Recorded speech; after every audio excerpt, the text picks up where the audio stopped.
నేను ఛాలెంజ్ చేస్తున్నా, మీరే సాక్ష్యం, మీడియా సాక్షిగా, రాష్ట్ర ప్రజల్ని కూడా అడుగుతున్నా, అసెంబ్లీ సాక్షిగా ఒక ముఖ్యమంత్రి, ఇంత పచ్చి అబద్ధాలాడే ముఖ్యమంత్రిని నా జీవితంలో వినలేదు, చూడలేదు. ఎక్కడన్నా బీఆర్ఎస్ పార్టీ అన్నట్టుంటే ఒక్క రుజువు చూపియండి. మేము ఉల్టా రుణమాఫీ ఎప్పుడు చేస్తావు ముఖ్యమంత్రి, నువ్వు చేస్తే 15 ఆగస్టులోగా నువ్వు రుణమాఫీ చేస్తే నేను రాజీనామా చేస్తాను సవాల్ చేసిన. నేను రుణమాఫీ చెయ్యమని నీ మెడలు వచ్చే ప్రయత్నం చేసిన. రుణమాఫీ చేస్తావా చేయవా నీ సంగతి ఏందో బండ్ల గుద్ది అసెంబ్లీలో నిన్ను ప్రశ్నించిన.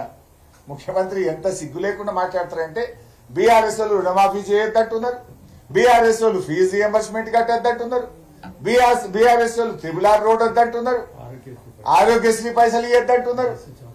ఇదే ఆ మాట్లాడేది. అసలు ఇది ఎట్లుందంటే చోరు ఉల్టా కోత్వాలకు డాంటే అన్నట్లున్నది. ఇయ్యంది నువ్వు, ఎగబెట్టింది నువ్వు, మోసం చేసింది నువ్వు. ఈ మహాప్రభు ఇంకెప్పుడు ఇస్తావని రోజు నీ వెంట పడుతున్నాం కాదే. మేము ఇయ్యొద్దన్నాము, ఈ అభివృద్ధి మేము వద్దంటున్నామని ముఖ్యమంత్రి మాట్లాడితే అర్థం పద్ధం ఉండాలన్నా వద్దా? ఏమన్నా ఏం మాట్లాడుతున్నావు నువ్వు?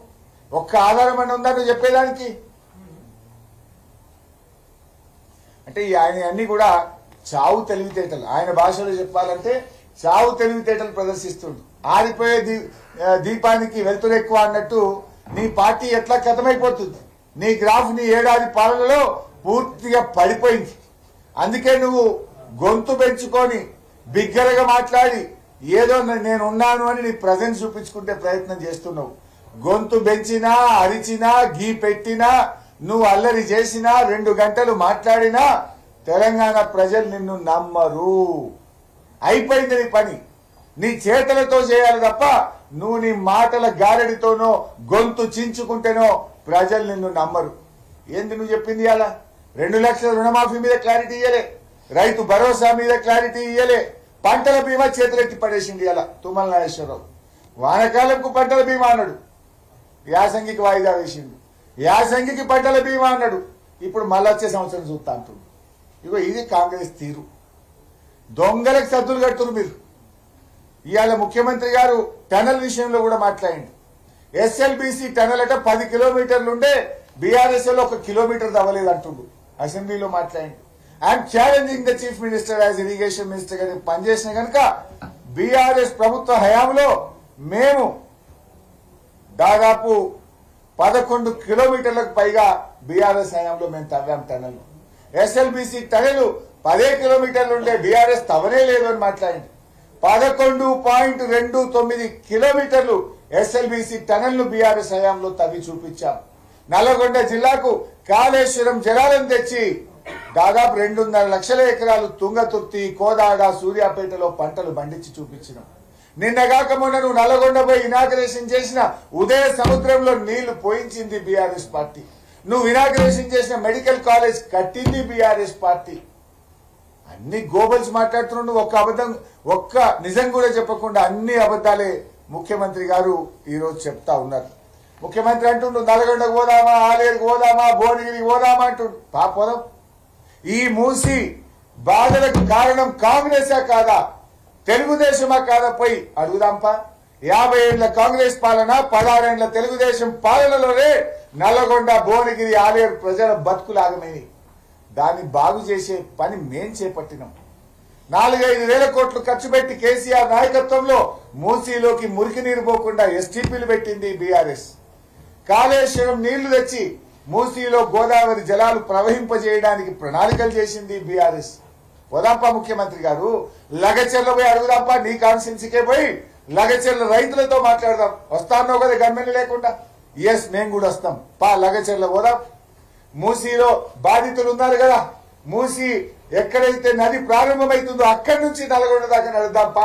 ఎప్పుడు పోదామో డేట్ పెట్టు, వస్తాం. మేము కూడా వస్తాం. ఎన్ని రోజులు నడుస్తామో నడుద్దాం. ఏదో అసెంబ్లీలో మైక్ ఉందని మాట్లాడు కాదు కదా. నీ తీరెట్లున్నదంటే కేవలం దబాయింపులతో నువ్వు ఇవాళ మా మీద ఇవాళ జులుం చేసే ప్రయత్నం చేసినావు. స్పీకర్ గారు కూడా అరే మా క్లారిఫికేషన్ మైక్ ఇవ్వమంటే కనీసం మైక్ కూడా ఇవ్వకుండా ఈరోజు సభను వాయిదా వేసుకొని వెళ్లిపోయిన పరిస్థితి చూశాం. అప్పుల గురించి మాట్లాడిన ముఖ్యమంత్రి గారు మరి క్లారిఫికేషన్ మైక్ ఇవ్వాలి కదా. ఈ అప్పుల గురించి అయితే ఒక జోక్ అయిపోయింది పైసా. మీరు కూడా ఒక్కసారి పాత వీడియోలు తీసి ఈ మంత్రులందరూ ఎప్పుడెప్పుడు ఏమేమి మాట్లాడినో ఒక దగ్గరే చూపిస్తే కనీసం వాళ్ళకి సిగ్గన్న వస్తుంది. ఇప్పుడు పోయినసారి అసెంబ్లీ సమావేశాల్లో తల దించుకొని డిప్యూటీ సీఎం గారి సభ నుంచి బయటకు పోయి even I'm today ready 4-17 BRS చేసినప్పు మీదేదో ఇలా వారసత్వంగా 72,000 కోట్ల అప్పు వచ్చి ఇంకా పెండింగ్ ఉందని నేను చెప్పిన అసెంబ్లీలో. అది 72,000 కాదు కదా, 72,000 అప్పు మీరు గవర్నమెంట్ తీసుకున్న నాడు కూడా పాత కాంగ్రెస్ గవర్నమెంట్ చేసిన అప్పు ఇంకా 72,000. అది 11,000 కార్పొరేషన్లు అంటే 83,000 ఉన్నది. కాంగ్రెస్ ప్రభుత్వం వచ్చినాక డిసెంబర్ 7 నుంచి మార్చి 31 దాకా చేసిన 15,000 ఉంది. ఇదే 1,00,000 కోట్లు. ఇవేమి కలపడంలా ఈ 72,000 ఇవాళ ఉన్నది. మీరు మళ్ళీ 10 ఏళ్ల తర్వాత కాంగ్రెస్ గవర్నమెంట్ వచ్చినాక కూడా 72,000 ఉంది. మధ్యలో 10 ఏళ్ల పాత కాంగ్రెస్ గవర్నమెంట్ వారసత్వంగా ఇచ్చిన అప్పుకు మిత్తిలకు 3 లక్షల కోట్లు కట్టినాం. మరి మేము 3 లక్షల కోట్ల అప్పు గత కాంగ్రెస్ ప్రభుత్వం వారసత్వంగా ఇచ్చిన అప్పు మేము కట్టుకుంటూనే అన్ని కార్యక్రమాలు చేసినాం. రైతు బంధు ఇచ్చినాం, రైతు బీమా ఇచ్చినాం, 2,000 పెన్షన్ ఇచ్చినాం, కళ్యాణ లక్ష్మి ఇచ్చినాం, కేసీఆర్ కిట్ ఇచ్చినాం, ప్రాజెక్టులు కట్టినాం, మంచినీళ్లు ఇచ్చినాం, సబ్ స్టేషన్లు కట్టినాం, 24 గంటలకు కరెంట్ ఇచ్చినాం. నీ లెక్క అప్పులు అని చెప్పి ఎన్నికల్లో ఇచ్చిన హామీలు ఎగ్గొట్టే ప్రయత్నం చేయలేదు రేవంత్